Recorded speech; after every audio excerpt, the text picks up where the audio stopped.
Even the double gear system can be a tool for good, if used properly. I'm heading out, Dr. Light!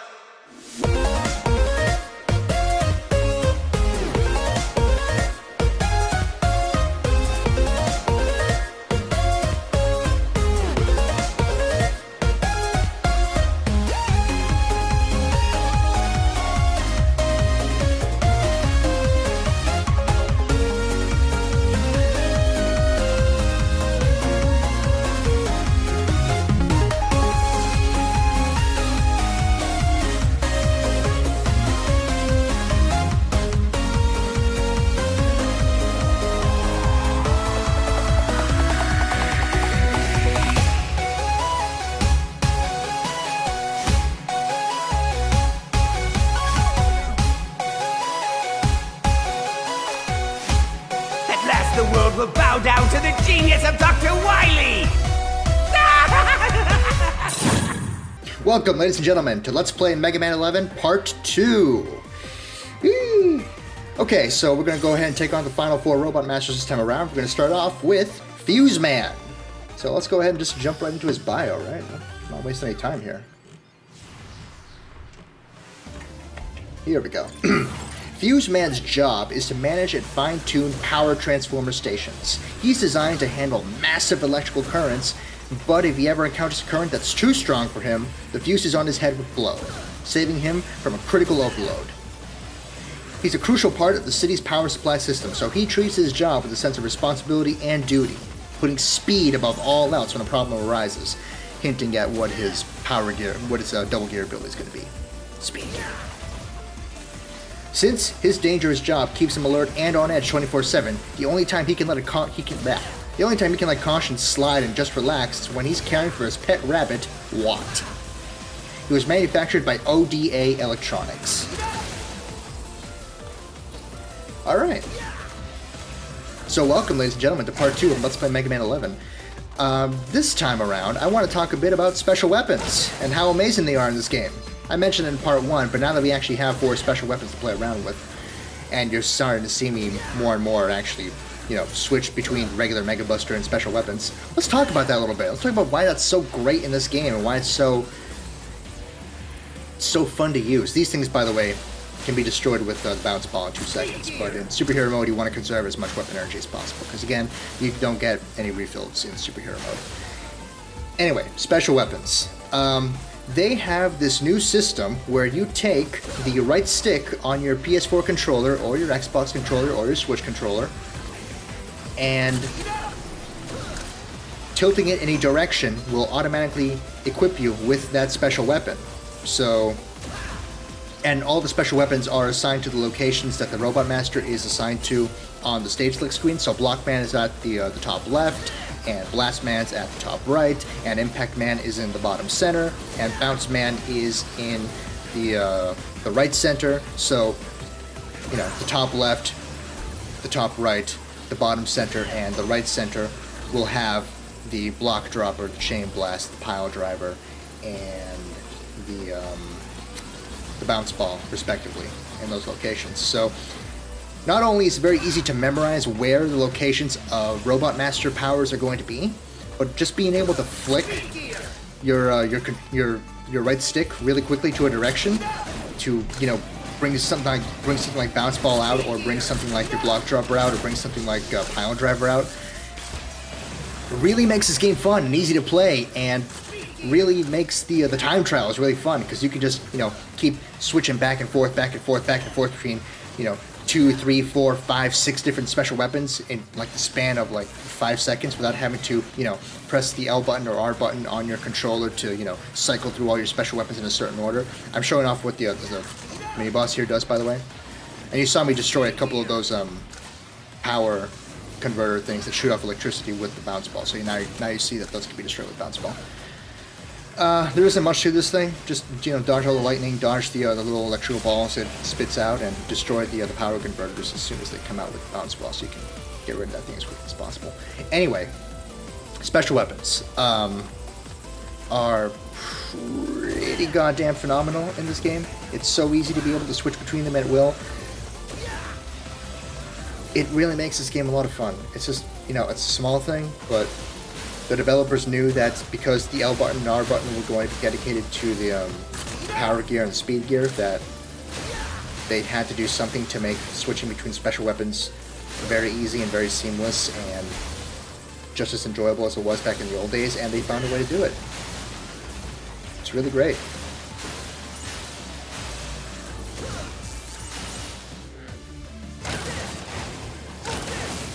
Those big guys can be a problem, but Block Dropper takes care of them in like 2 seconds. Speed gear. Speed up.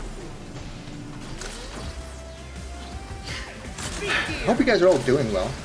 I noticed that I have slightly more subscribers than last time that I checked this thing, like many months ago was the last time I checked this thing, because I don't keep up with my YouTube channel that much. I just put up videos whenever I make them, and that's it. But I noticed there are more people, so that's good. Hi everybody, hope you're enjoying this. Because now we're going to take on Fuse Man.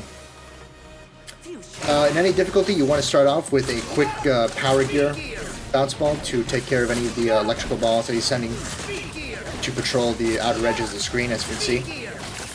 Then he just dashes from one part of the room to the other, shooting off electrical blasts, two electrical blasts in superhero mode, just one in in lower difficulties.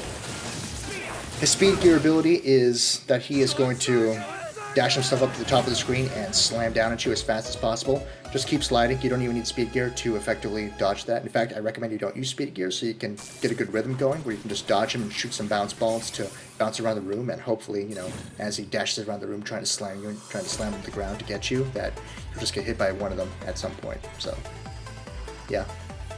Fuse Man's a pretty fun fight. In superhero mode, he's not one that I would recommend you do without a special weapon. That's why I'm taking him on after Bounce Man and not before. So, good luck. And now we get Scramble Thunder.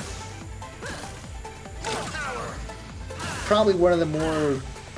It's a good special weapon. All the special weapons are pretty good, but it's one you probably won't be using as much as, say, Block Dropper, or as, say, the Pile Driver, or as, say, you know, Tundra Man's weapon, which we're actually going after next. Tundra Man's weapon is a screen nuke, and the Block Dropper's as good as a screen nuke in a lot of ways, so... Out of all the special weapons, Tundra Man and Block Man's are probably the best, but you're going to be using all of them for a whole bunch of stuff, because they're all really good.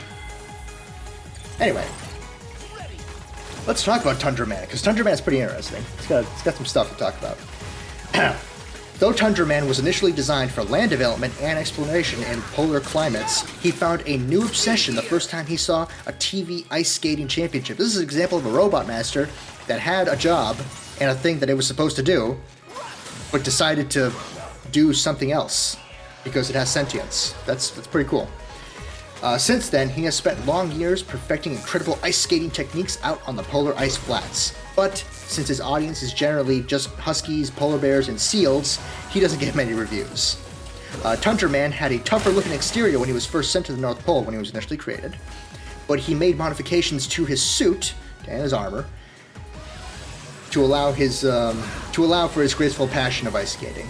To him, the fact that his dazzling moves have been locked away at the North Pole and never witnessed in a crisis on the... The fact that his moves have been locked away at the North Pole and never witnessed is a crisis on the scale of global warming. Sorry, I had to double back and read that again, because that's... Come on, man.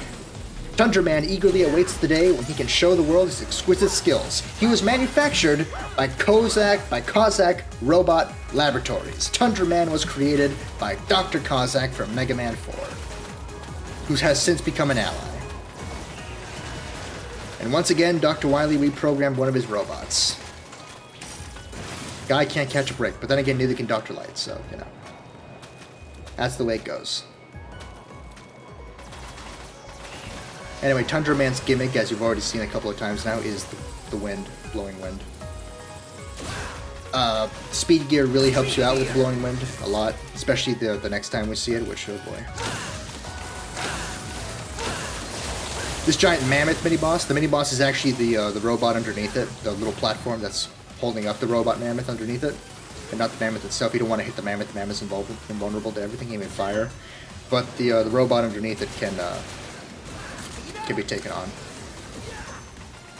Basically, the mammoth is going to summon platforms and ice spikes. He'll rain the platforms down first, and then the ice spikes. He's going to spin, he's going to dash, destroying the spikes and the platforms. You have to dodge over him and, you know, get some hits in when he makes his way back to where he started. He's going to repeat the process again and again and again. He has about 4 patterns of platforms and spikes. So, you know, good luck.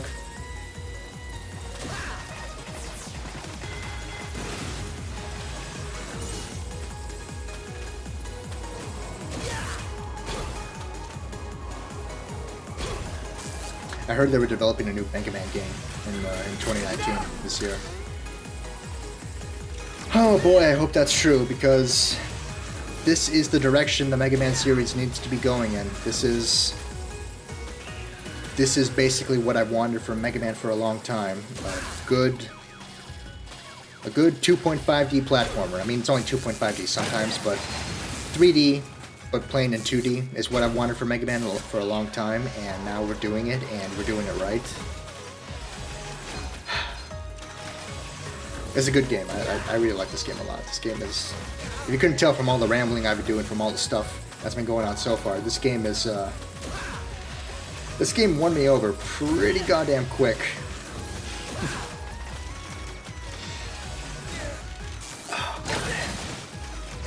It is a gem of platformers.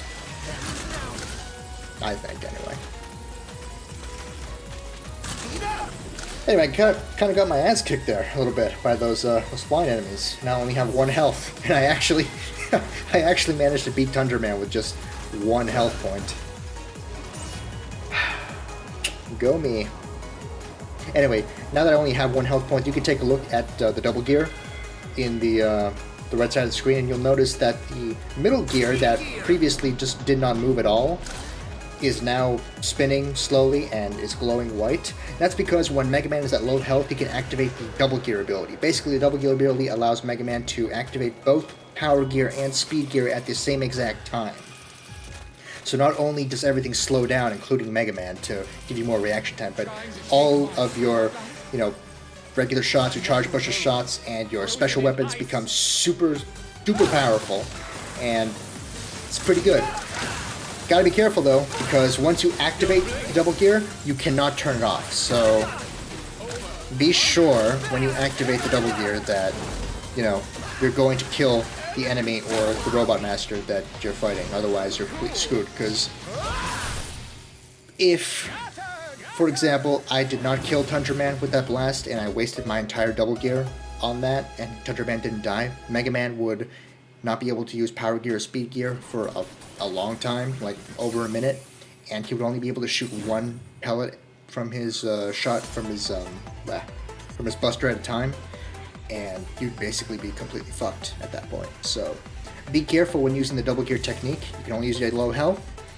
Gives you access to both speed gear and power gear, but it's very dangerous to use if you don't think you can actually kill your targets or the boss in the amount of time that you have access to the double gear technique. Anyway, beating Tundra Man gives us the screen nuke ability, which is amazing, and it's one of the best special weapons of the game. Very useful for time trials. Same with the block dropper. But yeah, rambling about the double gear technique out of the way. Again, be very, very careful when using double gear technique. We're now going to go after DWN-086, Torchman. Alright, let's talk about Torchman. Torchman was designed as a camping advisor. Alright. Teaching people about campfire safety. In his spare time, he ventures out into the wild to work on his very own martial art, Torchjutsu. He started Torchjutsu in order to train himself in order to keep his flames under control, since the slightest lapse in judgment can cause a very dangerous flare-up. With his training incomplete, he still tends to flare up in moments of strong emotion. He gets particularly excited when it's time for the turkey roast. The turkey roast is something we'll talk about in a little bit, because the mini-boss is that particular turkey, resulting in many a scorched bird. He once tried training by standing under a raging waterfall. The subsequent repairs took 3 months. He was manufactured by Subakuro Precision Machining. Subakuro Precision Machining. There we go. I can do words, although this wouldn't be a playthrough if I didn't fuck up words at some point, right? This section, the screen gets dark if you destroy those owls, but don't worry, because if you have Scrambled Thunder, then you can actually still see for brief periods of time, so... Yeah. Oh, an amazing thing about the Double Gear special weapons, they waste the same exact amount of energy in your special weapon bar as if using them normally. So when using a special weapon, you're probably going to want to use the Double Gear version of it, since it's going to waste the exact same amount of special weapon energy as just using it normally. But you know, it's your call in the end. This is Sparky the Barbecue Turkey. This is a mascot of this campsite that the stage takes place at. You know, Sparky's on fire. You shoot him for a bit, and you shoot him for a bit, or hit him with this weakness, which is Torchman's weakness, which is Tundra Man's weapon, and the fire will be put out, and he'll be totally vulnerable from the front and back. As it stands, when he has the fires on him, he will only be vulnerable from the front and not the back. And if you let the owl actually drop flames down on Sparky the Barbecue Turkey, his flames will come back up, making him invulnerable from the back, and, starting the cycle all over again. Those mole drivers can be very quickly destroyed with pile driver. They can also be very quickly pushed back with pile driver, so most times when you see them, they're going to be over pits of some sort, and you're going to want to use pile driver to push those tanks back as far as you can. If not, outright destroy them if you aim correctly. The gimmick of the stage is the fire that's chasing you. You're going to see in the extras video one of the level's secrets in this game, and just one of the small things to make Mega Man 11 great is that, special weapons would do things that you would expect them to do, not just to enemies, but to the environment in general. So, if you were to use Tundra Man's weapon on the big giant flame wall that chases you 3 times in the stage, then it would actually freeze it for a period of time, and you would have time to get away from it, and, have a more comfortable experience running away from it, rather than just using speed gear to try and outspeed a very, very, very, very fast firewall.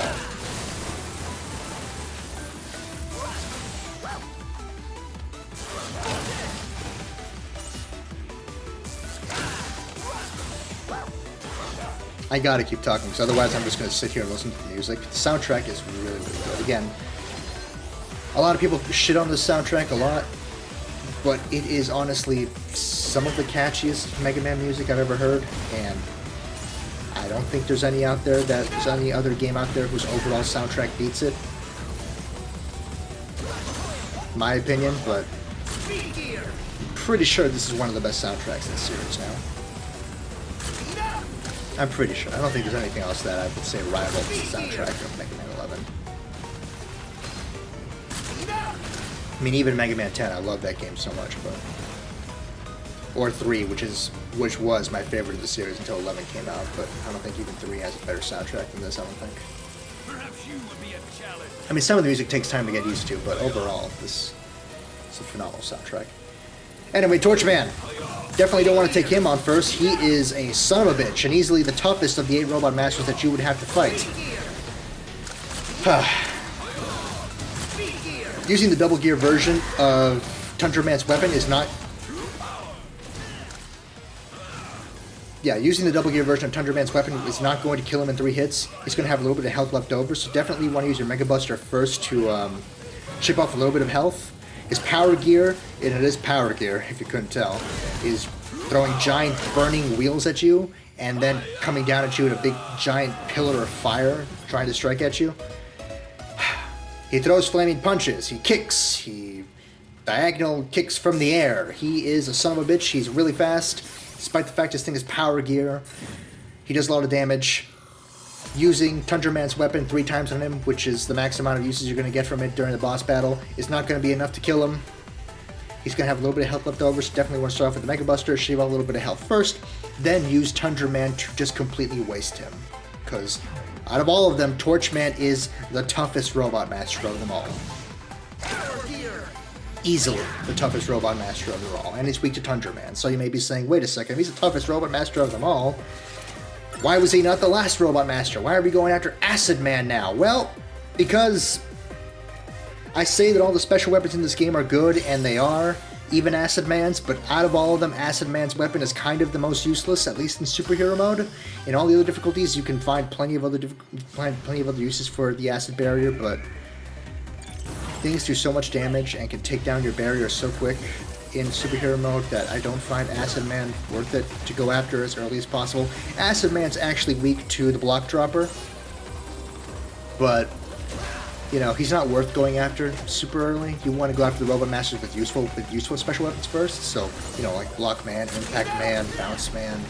They have useful special weapons that can actually help you in stages a lot, especially in superhero mode. Acid Man does not have that, which is why I saved him for dead last. Speaking of Acid Man, though, let's talk about him. Acid Man is a cutting-edge scientist robot whose field is advanced chemistry.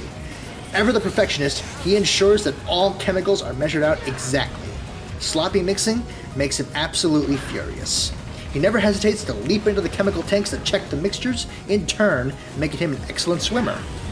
His reputation has led the plant employees to call him Acid Merman behind his back. He was manufactured by Massachusetts Institute of Robology,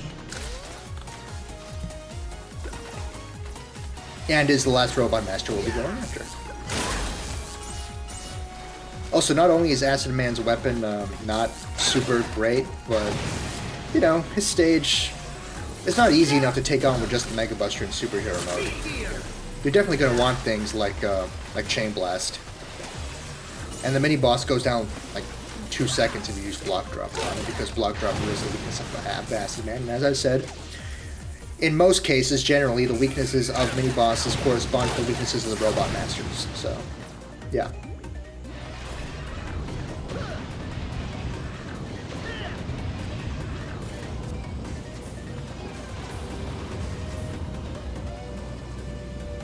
Feels weird playing a game that's so new.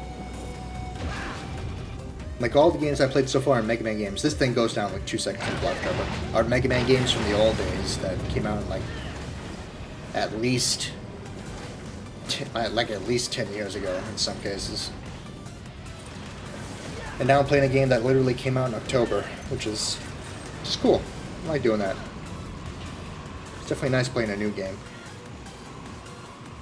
See, if you don't kill this thing in 2 seconds with Block Dropper, just, it's going to chase you around trying to use his brushes to attack you, as you'll see right now. Brushes to attack you. And sometimes it's going to send out more of those little brush bots to attack you. He's going to spin the water around real fast. So yeah, be careful of him. Very dangerous cleaning robot. Roll may be proud.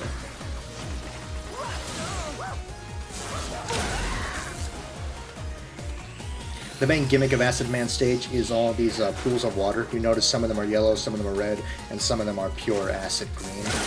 The only ones that can actually hurt you are the pure acid green ones. The yellow ones and the red ones and the blue ones don't hurt you at all, which, you know, is nice. But don't let those little injector robots spit enough globs of acid to actually turn the liquid into actual acid. There's 4 stages. There's blue, there's yellow, there's red, then there's the green.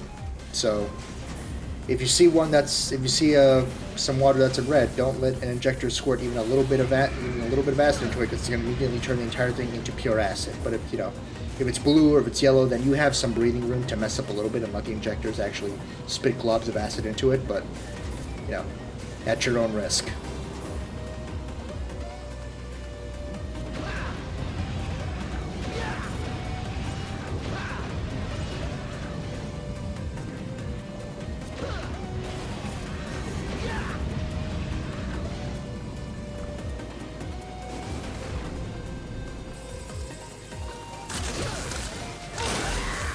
Alright, now we're almost done with the stage. That was the last obstacle. Normally there would be some health over there for you to pick up as a good luck with the boss, but, you know, superhero mode, so you don't get any shit for anything.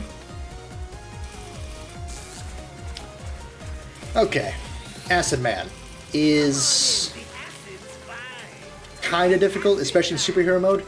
He is going to spam the shit out of Acid Barrier all the time in superhero mode. Basically, if he has Acid Barrier, he's going to shoot out globs of acid, airborne like that. And in superhero mode, he just keeps spamming it over and over and over again unless you destroy with a block dropper, in which case he'll resort to part 2 of the strategy, which is just jumping around and shooting 3 blocks of acid.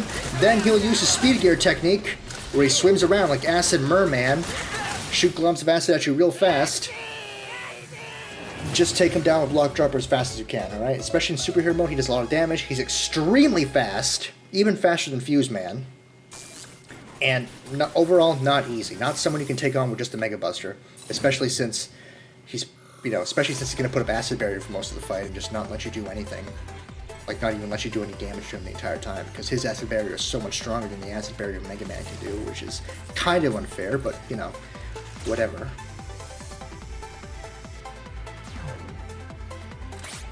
Anyway, we've beaten Acid Man. We got the final Robot Master ability, and now it's time to work on tracking down Wily.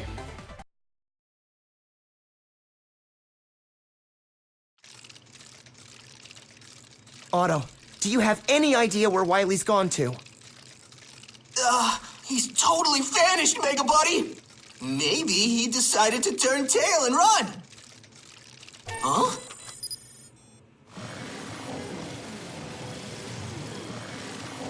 What is it, Otto? There's someone hijacking our signal! Could it be? Indeed it could! My genius neither runs nor hides! Wily! Light than you, Mega Man!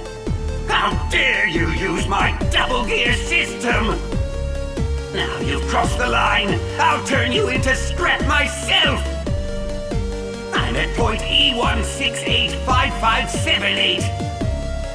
Come to my gear fortress. I'll be waiting for you. Gear Fortress? That's all we needed. I'm heading out, Dr. Light. It's time to finish this. Good luck, Mega Man. It's up to you to stop Dr. Wily. Yes, sir. You can do it, Mega Man! Mega, be careful out there. Okay.